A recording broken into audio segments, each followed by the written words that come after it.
Olá, olá, pessoas da terceira série do ensino médio, e aí, tudo bem? Vamos então à nossa aula de redação. Sou o professor Wesley Fernandes dos Santos, professor do Instituto Marechal Malé. Nós estamos estudando gêneros textuais. Nestas últimas aulas, especificamente o gênero textual poema, certo? Vimos algumas características do poema, por exemplo, aprendemos a contar as sílabas métricas, também chamadas de sílabas poéticas. Aprendemos também a classificar os versos, conforme então o número de sílabas poéticas. Nós então aprendemos o que é poesia, prosa, verso, estrofe. Aprendemos também o ritmo, como é que se dá o ritmo. E agora nós vamos aprender as rimas, ou seja, classificar as rimas. Além de que nós aprendemos então os tipos de poema. O poema lírico, o poema épico ou narrativo e o poema dramático. Agora vamos para a rima, então. A rima é a sucessão de sons fortes ou fracos repetidos com intervalos regulares ou variados, certo? Ela pode ser avaliada quanto ao valor e também as combinações, tá? Deixa eu colocar aqui. Tá aí. Bom, classificação da rima quanto, então, à combinação, às combinações, e também quanto à disposição delas na estrofe. Existem as emparelhadas, também chamadas de germinadas ou paralelas. Estas vão ocorrer de duas em duas, A, B, B, certo? Por isso que são emparelhadas. São, muitas vezes, nomes autoexplicativos até, certo? Alternadas, ou também chamadas de cruzadas.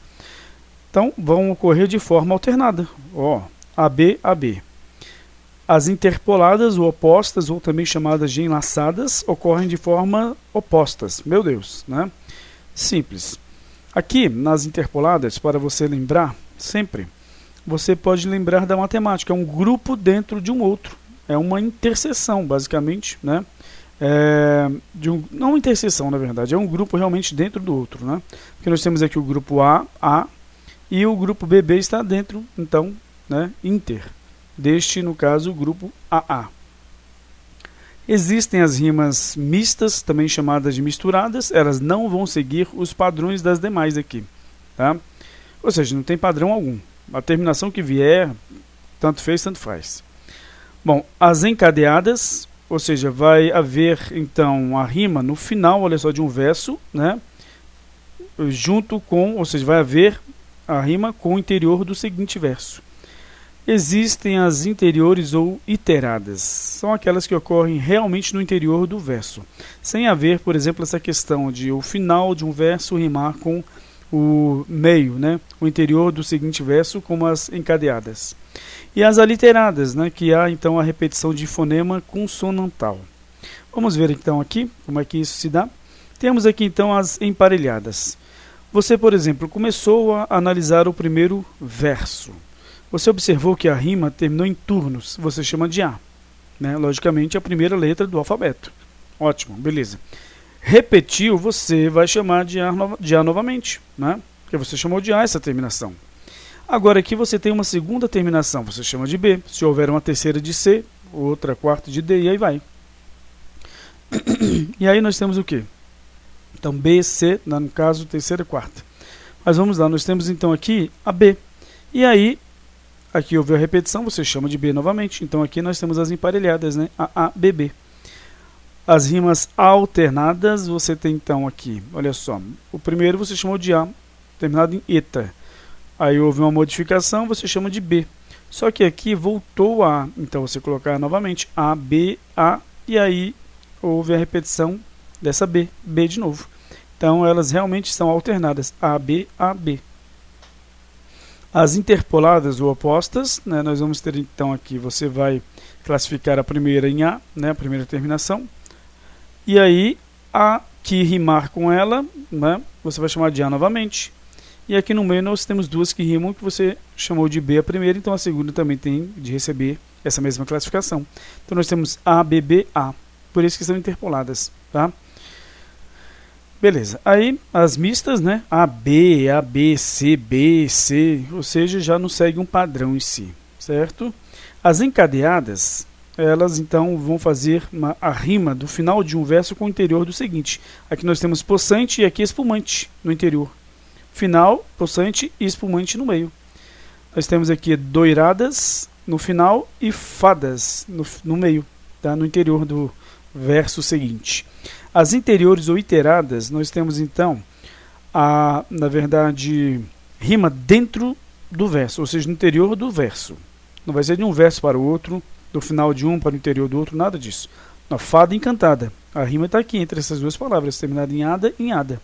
Regaço, laço, terminado em aço, mesmo havendo a diferenciação da letra, mas o som é o mesmo.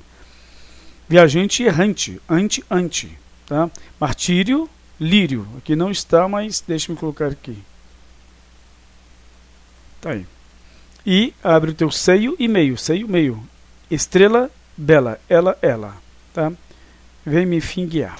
E as aliteradas, né? Que vai haver então a repetição do som consonantal.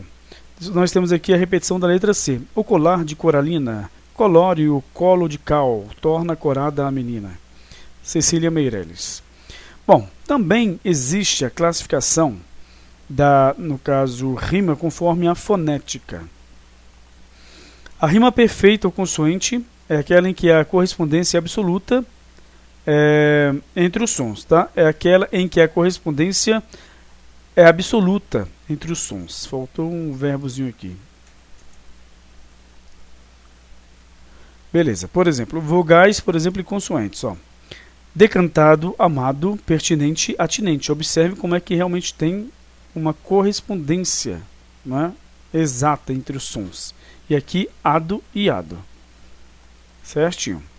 A rima imperfeita ocorre quando a correspondência dos sons, de sons é apenas parcial, podendo ser toante ou aliterante, ou seja, toante quando há a repetição de sons vocálicos e aliterantes a repetição de sons consonantais.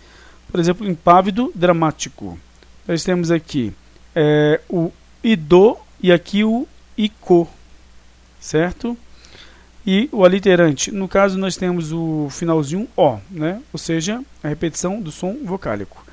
E aqui nós temos então a repetição da letra P e R, porque é a repetição de consoantes, tá? É aliterante.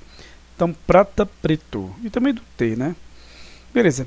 Agora, existe a classificação quanto ao valor. É tanto que quanto ao valor, porque observe os nomes aqui, ó. Rima pobre, né? Muitos não gostam de usar essas classificações, tá? Mas vamos lá. É quando há uma repetição de palavras que pertencem à mesma classe gramatical, certo? Aqui, gato, sapato, nós temos substantivos, né? Fazendo, comendo, verbos, lista, pista. Então, sempre essas repetições, né, de palavras da mesma classe gramatical. Rima rica, né, acontece quando, logicamente, essas rimas são feitas com palavras que não pertencem, né, às mesmas classes gramaticais. São classes gramaticais distintas. Então, temos a rima aqui entre assombrado, tá, e alambrado, entre caçada e amassada, certo? Então, temos aqui então um assombrado, um adjetivo, alambrado, um substantivo, caçada, né? Nós temos então aqui um adjetivo e amassada, outro adjetivo. Então você tem, né, classes diferentes aqui. Existe a rima rara ou preciosa. É uma combinação sofisticada, né? São combinações entre palavras que são pouco utilizadas, né? E também rimas improváveis. Por exemplo, entre gargalo e desafiá-lo. Nós temos aqui então a junção do pronome pessoal do caso oblíquo com o verbo. E aqui não, um substantivo, né, que termina com a mesma, no caso, sonoridade que o final do verbo, né, junto com o pronome pessoal do oblíquo, pessoal do caso oblíquo, tem. Tá? Então, realmente é algo bem improvável aqui. Agora, a classificação quanto à acentuação. Existe a rima aguda, né, para, no caso, palavras oxítonas, só entre palavras oxítonas, furacão, chão, ateu, comeu.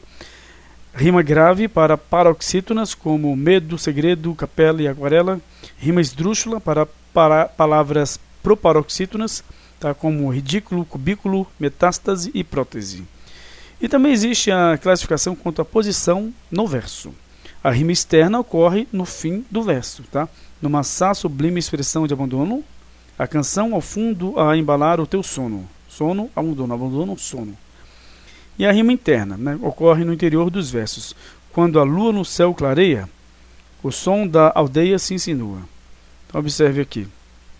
Você então tem lua, insinua, aldeia, clareia. Então, temos essas rimas então no final, né? Ou mesmo aqui, se você for observar, né, lua, clareia, aldeia, insinua. Beleza, agora nós vamos ver o mais importante para nós, que são os poemas de forma fixa.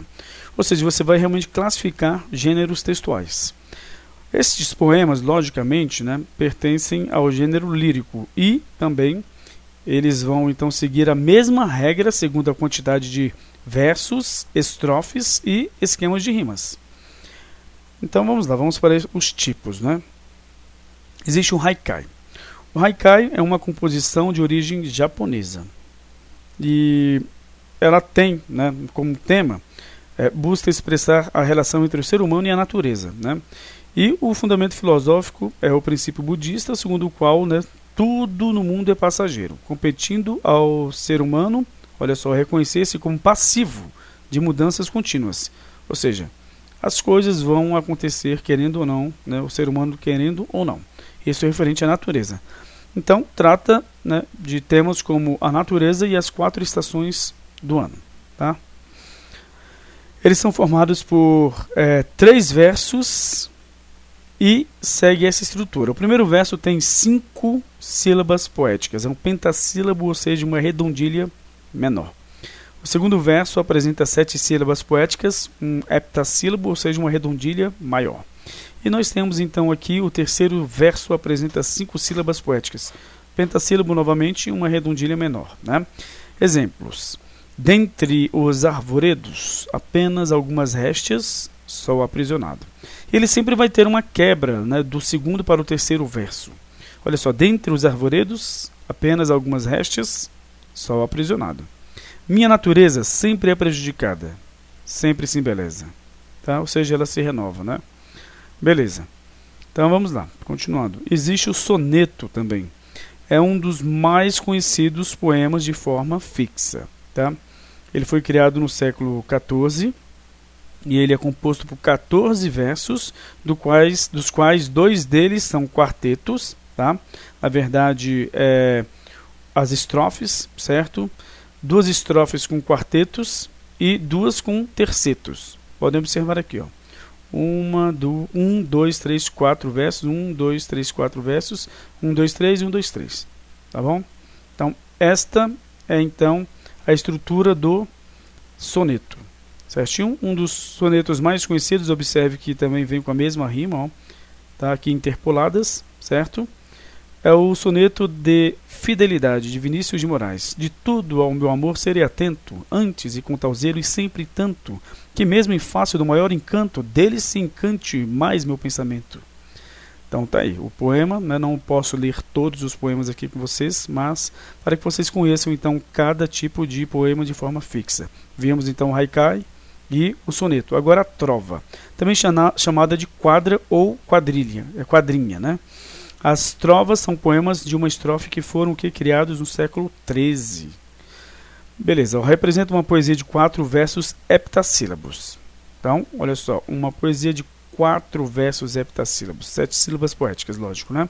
E que juntos formam a estrofe. Então, está aqui abaixo um de Olavo Bilac, tá? Um escritor parnasiano. Temos aqui então 4, no caso, versos, né, com versos heptassílabos. Existe a balada também, né, também de forma fixa, composto por 3 oitavas e uma quadra ou quintilha, geralmente de versos octassílabos. Tá? Surgiu no século XIV na França medieval. Então, está aqui o exemplo do escritor François Villon. Então, está aqui. Né? Não tenho como ler, porque não tenho tempo para ler tantos poemas em si, infelizmente, né? Rondó, ele também foi criado na França medieval E é um poema de forma fixa composto por 3 estrofes, observem, totalizando 13 versos, certo? Onde 2 formam 2 quadras, observe, 2 quadras, seguidas de uma quintilha, certinho? Então, beleza, vamos lá. Então, nós temos aqui exatamente 13 versos. Mas, né, a questão é que existe uma forma variada, né, quanto à quantidade de versos e estrofes. Assim, há 3 tipos de rondó. O rondó francês, o rondó dobrado e o rondó português, certo? Então, segue aqui o exemplo abaixo, o rondó dos cavalinhos. Beleza, então está aí. Agora nós temos a sextina, né? É um poema de forma fixa composto de 6 estrofes, de 6 versos cada, né? E uma sextilha, certo? E uma estrofe de 3 versos, ou seja, um terceto. Beleza, então segue aqui abaixo o exemplo, tá? Certinho. Então, hoje nós vamos ficar por aqui, né? Eu vou propor um exercício a vocês que trata justamente, né, da identificação dos poemas de forma fixa e também, logicamente, da análise das, no caso, rimas, né, dos versos, então, nestes poemas, tá? Então, é isso aí, até a próxima aula e tchau, tchau.